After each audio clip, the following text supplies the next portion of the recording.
काँग्रेसकडून दिवंगत पती सासू दोघही खासदार आणि स्वतः आमदार राहिलेल्या प्रज्ञा सातव यांनी विकासाचं कारण देत भाजपमध्ये प्रवेश केला।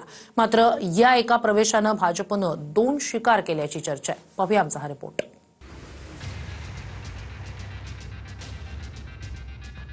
भाजपनं अजून एक काँग्रेस आमदाराला प्रवेश देत इनकमिंगचा सिलसिला सुरू ठेवलाय।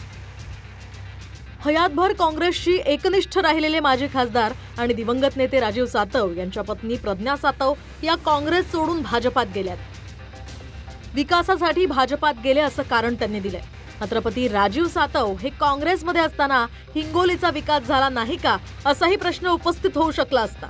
त्यामुळे दिवंगत राजीव सातवांनी केलेला विकास पूर्णत्वाला नेण्यासाठी आपण भाजपात प्रवेश केल्याचं प्रज्ञा सातव यांनी सांगितलं।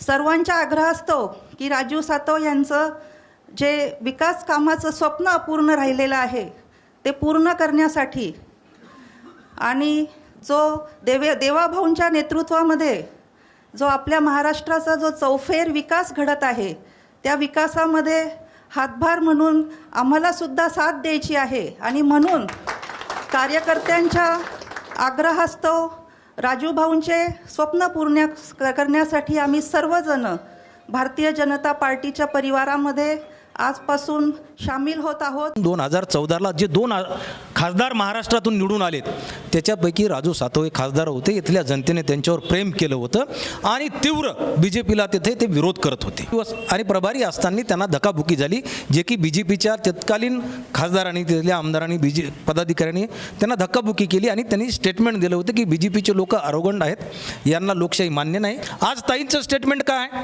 की मी राजू सातवचं स्वप्न पूर्ण करण्यासाठी जात आहे, तो लोकशाही वाचवायला गेलेत की लोकशाही खतम करण्याला गेलेत हे त्यांच्याहून सिद्ध होते। दुसरं गोष्ट आहे की MLC तुम्हाला 2 वेळेस काँग्रेस पक्षानं दिलेली आहे। आता 5 वर्षे शिल्लक असताना तिकडे जाण्याचं काय प्रयोजन आहे? ते गुपित आहे, सिक्रेट आहे, हे तुम्हाला माहिती आहे। प्रज्ञाताईंनी स्वर्गीय राजीव सातवजी यांचे स्वप्न पूर्ण करण्याकरता खूप मेहनत केली। विकसित हिंगोली करायची असेल, विकसित महाराष्ट्राला विकसित हिंगोली जोडायची असेल आणि माननीय पंतप्रधान मोदी यांचं विकसित देशाचा संकल्प पूर्ण करायचा असेल तर हिंगोलीसुद्धा विकासापासून दूर राहिलेली चालणार नाही। मला वाटत नव्हतं की इतकं सर्व मिळूनही प्रज्ञाताई असं कुठला निर्णय घेतील।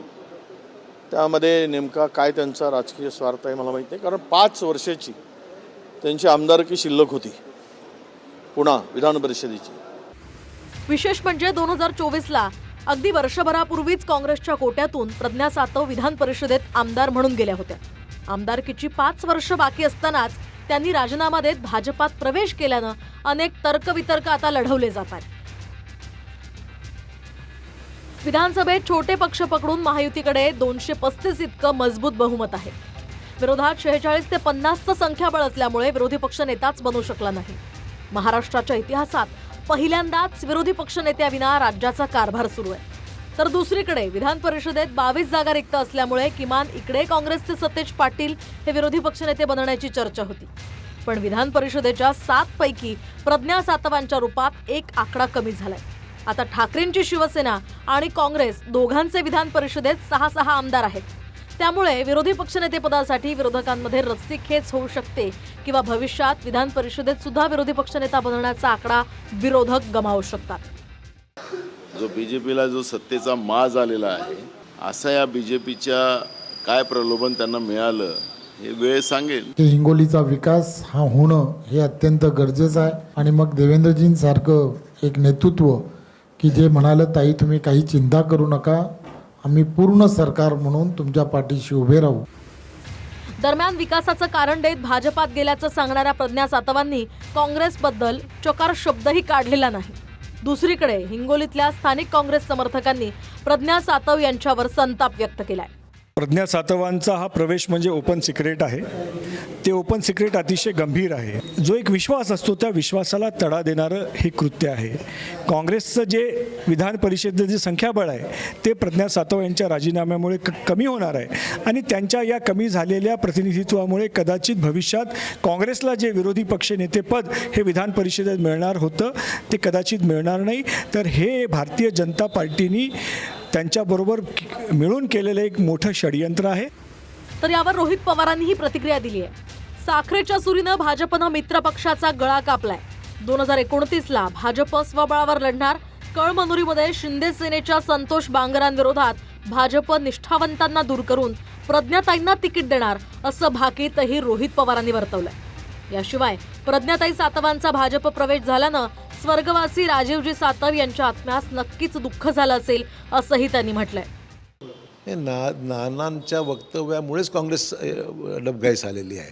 अशा प्रकारचं वक्तव्य बेजबाबदारपणाचं जर ते करत असतील तर स्वाभाविक लोकांना ते आवडत नाही. अशोकराव जिथे गेलेत ना आता तिथे दिसतात का पहिलं बघा.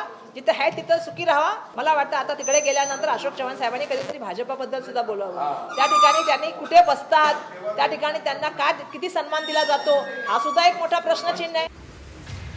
रमेश चेंडके, TV9 मराठी, हिंगोली.